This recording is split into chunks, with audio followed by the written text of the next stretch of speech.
The night wind cut through the colony like a blade, carrying the scent of rust and forgotten dreams. Marcus Reed pulled his jacket tighter as he walked through the waste sector, his boots echoing against metal grating. The repair docks had kept him late again. But the overtime pay meant he could afford real food this week. Somewhere in the darkness, a sound caught his attention. Soft, barely human, yet unmistakably desperate. Marcus stopped, his breath forming small clouds in the frigid air. He listened carefully, wondering if his tired mind was playing tricks. Then he heard it again. A whisper so faint, it could have been the wind itself. "Help, ... please, ... Following the sound, Marcus found himself standing before a massive waste disposal unit. The voice came from inside, weak and trembling. Without hesitation, he pried open the heavy metal door. The smell hit him first: decay, chemicals, and something else. Something alien nestled among discarded machinery lay a small figure wrapped in tattered cloth. As Marcus lifted her gently, he saw pale lavender skin and large luminous eyes that seemed to hold ancient sadness. She couldn't have been more than 7 years old, but her species aged differently than humans. "Who did this to you?" Marcus whispered, his voice thick with anger and compassion. The alien child looked up at him, her lips barely moving. They said I was cursed, brought bad luck." Tears like liquid starlight rolled down her cheeks. "Threw me away like broken things." Marcus felt something fierce awaken in his chest. He had been alone most of his life, abandoned by his own family when he was young. He recognized the look in her eyes, the desperate hope mixed with expectation of more rejection. "Well, you're not broken," he said firmly, wrapping his jacket around her shivering form. "And you're not cursed. You're just ... lost." As he carried her through the empty streets toward his small apartment, the child pressed her face against his shoulder. "What's your name?" she asked in heavily accented standard. "Marcus." "What's yours?" "Zara," she whispered. Am I safe now?" Marcus looked down at her trusting face and made a decision that would change both their lives forever. "Yes, Zara, you're safe now. I promise." Behind them, the waste sector fell silent again. But somewhere in the shadows, eyes watched their departure with interest. Forbidden Shelter Marcus's workshop occupied the basement of an old residential building, hidden from the main thoroughfares of the colony. It wasn't much cramped quarters with barely enough room for his repair equipment and a small living area, but it was home. More importantly, it was secret. Zara had slept for nearly 18 hours straight, her small body finally relaxing after who knew how long without proper rest. Marcus had fashioned a bed from spare cushions and blankets, positioning it near the heating unit. He watched her sleep, marveling at how peaceful she looked despite everything she'd endured. When she finally woke, her eyes immediately sought him out across the cluttered workshop. "Marcus." Her voice was stronger now, though still cautious. "Right here, kid.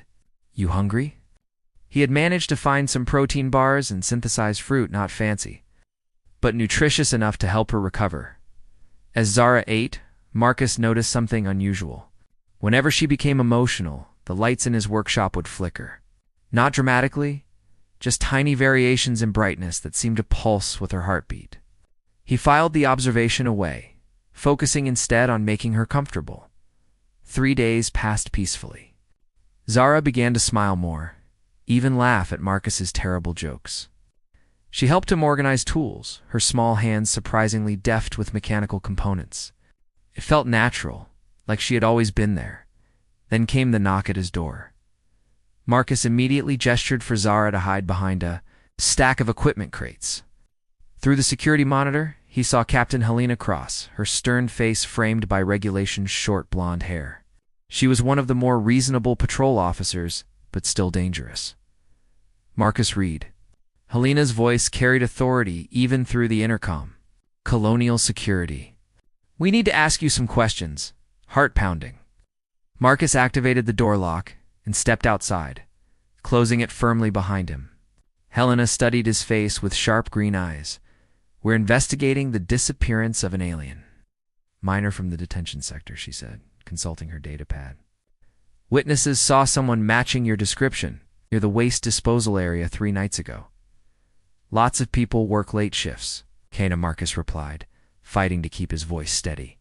I was probably heading home from the docks. Helena stepped closer, her presence commanding. Despite the circumstances, Marcus found himself noticing how her uniform accentuated her athletic build. How her intense gaze seemed to see right through his defenses. This isn't just any alien child, Reed. She's valuable. Dangerous, possibly. There are people willing to pay significant money for her return. Inside the workshop, a metal tool clattered to the floor. Helena's eyes sharpened. Mind if I take a look around? Actually, I do mind. Unless you have a warrant. Helena held his gaze for a long moment, something unreadable flickering in her expression. Be careful, Marcus. Some secrets are too big to keep hidden. 3 years had transformed everything. Zara was no longer the frightened child Marcus had rescued from the waste sector. At 17, she had grown into a young woman of stunning beauty. Her lavender skin seeming to glow with inner light. Her silver hair cascading past her shoulders like liquid starlight. But it wasn't just her appearance that had changed. Her abilities had grown stronger, more focused. She could interface directly with electronic systems, her consciousness flowing through circuits like water through streams. The workshop hummed with increased efficiency under her touch. Marcus, now 32, found himself struggling with feelings he hadn't expected. Somewhere along the way, his protective instincts had evolved into something deeper, more complicated. He watched her work, marveling at her grace and intelligence, fighting against the growing attraction that felt both natural and impossible. You're staring again, Zara said, without looking up from the engine she was repairing. A smile played at the corners of her mouth. Just ... Impressed by your work, Marcus replied, though they both knew it was more than that. Zara set down her tools and turned to face him fully. The air in the workshop seemed to thicken with unspoken tension. Marcus, she said softly, I'm not a child anymore. I know, he whispered, his voice rough with emotion. She stepped closer, close enough that he could see the constellation of tiny silver freckles across her cheeks. Then why do you keep pulling away from me? Before Marcus could answer, the workshop door chimed. Helena Cross stood silhouetted in the entrance, her expression unreadable. Over the years, she had become a regular visitor, always with plausible reasons, routine inspections, neighborhood security checks, but Marcus suspected she had other motivations. Sorry to interrupt, Helena said, though her eyes lingered on the intimate scene before her. But we need to talk. All of us. Zara straightened, unconsciously moving closer to Marcus. What's happened? Helena closed the door behind her and activated a privacy scrambler. The Alien Council has sent an elder to the colony. Elder Nexus. He's here specifically looking for you, Zara. The lights in the workshop flickered ominously. What does he want? Zara asked, though fear already colored her voice. Officially. To bring you home for your own protection? Helena's expression darkened. Unofficially? The Council has decided you're too dangerous to remain free. They want to bind your abilities permanently. Marcus felt rage building in his chest. Over my dead body? Helena looked between them. Seeing the protective stance Marcus had unconsciously taken, the way Zara moved closer to him for comfort. There's something else, she said quietly. The human colonial government is considering cooperating with the Council. They're scared of what Zara might be capable of. Zara's hand found Marcus's, their fingers intertwining naturally. The simple contact sent electricity through both of them. The workshop's lights stabilized. Then we run, Marcus said simply. Where? Helena asked. They have ships, tracking technology, connections across 3 systems. Zara looked up at Marcus, her luminous eyes filled with determination. We fight. The Hunt Intensifeast abandoned mining complex on the colony's outer rim provided temporary sanctuary, its labyrinthine tunnels offering countless hiding places. Marcus had prepared this refuge years ago, stockpiling supplies and establishing multiple escape routes. He'd always known this day might come. Elder Nexus arrived with ceremony and menace, his towering form draped in traditional robes that seemed to absorb light. His ancient eyes held no warmth as he addressed the Colonial Council. flanked by Commander Blackwood of the human military, the youngling possesses abilities that threaten the natural order, Nexus intoned, his voice resonating through the council chambers. She was cast out for good reason. Her power to commune with machines could destabilize our entire technological infrastructure. Commander Blackwood, a stern woman with graying hair and calculating eyes, nodded in agreement. Our analysis confirms the threat. If she can control our systems, she could cripple colony defenses, manipulate life support, even turn our own weapons against us. Helena stood at the back of the chamber. Her jaw clenched as she listened to the proceedings. When they called for volunteers to join the search teams, she stepped forward without hesitation. In the mining tunnels, Marcus worked frantically to establish new security protocols. Zara sat nearby, her consciousness extended into the complex's dormant computer network, awakening systems that had slept for decades. "They're coming," she said, her voice echoing strangely as part of her awareness remained in the digital realm. 3 search teams, military tech, alien trackers. They'll be here within hours. Marcus looked at her, seeing the strain the extended connection was causing. Thin lines of silver energy traced along her skin like living tattoos, beautiful and terrifying. "You need to rest. This is taking too much out of you." "I can't," Zara replied, her eyes now glowing with an inner light. "If I disconnect, they'll find us immediately. The systems here are the only thing keeping us hidden." The first explosion rocked the tunnel complex just after midnight. Marcus grabbed his rifle, checking the charge. "Stay hidden," he told Zara. No matter what happens, but Zara was no longer the helpless child he'd rescued. She stood, power crackling around her like controlled lightning. "We face this together."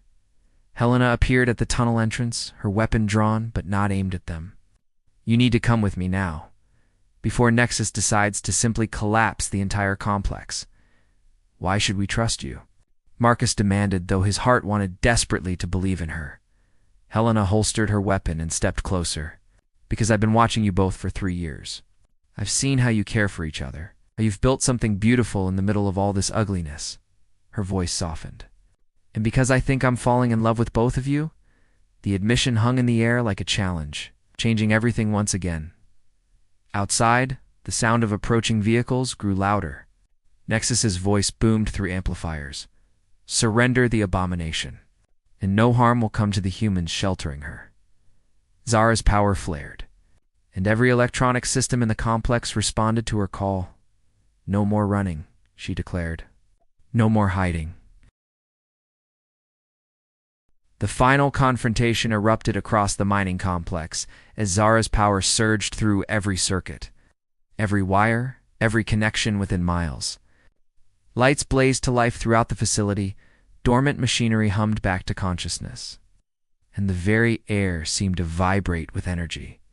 Elder Nexus stood in the main courtyard, his robes billowing around him as alien troops took defensive positions. Commander Blackwood's soldiers flanked the entrances, their weapons trained on the tunnel openings. But their technology began to falter as Zara's influence spread. "You cannot hide forever, child," Nexus called out, his ancient voice carrying across the complex. "Your power is chaos. It must be contained." Marcus emerged from the main tunnel, his hands raised but his eyes blazing with defiance. Zara walked beside him, no longer concealing her abilities. Silver light danced around her form like living metal, and every electronic device nearby responded to her presence. Helena stepped between the opposing forces, her weapon lowered. "There has to be another way," she said, her voice carrying across the tense silence. "She's not a weapon or a threat. She's a person who deserves to choose her own future." Commander Blackwood shook her head grimly. "The risk is too great. She could cripple our defenses, leave us vulnerable to attack. Or she could strengthen them beyond imagining," Helena countered. "Have you considered what we might accomplish working together, instead of in fear?" Zara stepped forward, her power reaching out to touch every electronic system present. Soldiers' weapons powered down gently. Communication devices crackled with harmonious static, and the lights throughout the complex pulsed in rhythm with her heartbeat. "I am not your enemy," Zara said, her voice somehow carrying to every person present without amplification. "I've never used my abilities to harm anyone. I have only wanted to belong, to find a place where I could exist without fear."